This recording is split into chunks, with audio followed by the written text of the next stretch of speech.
बिस्मिल्लाहिर्रहमानिर्रहीम। अस्सलामु अलैकुम वरहमतुल्लाहि वबरकातुहू। अफजल अमल हासिल करने का वजीफ़ा।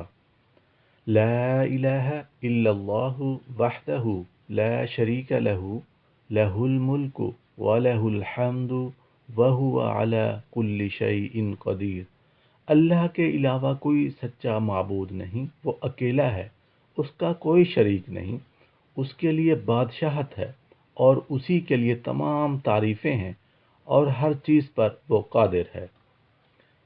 जिस शख्स ने एक दिन में कम अज़ कम 100 मरतबा ये कलमात कहे तो उसे 10 ग़ुलाम आज़ाद करने का सवाब मिलेगा। सुबहान अल्लाह सुबहान अल्लाह।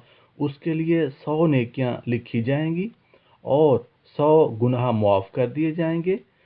तमाम शैतानों से महफूज रहेगा और क़यामत के दिन उससे अफजल अमल लेकर कोई नहीं आएगा, लेकिन वो शख्स जिसने यही कलमात ज़्यादा मरतबा कहे हों। सुबहान अल्लाह सुबहान अल्लाह। अल्लाह पाक अमल करने की तौफीक अता फरमाए।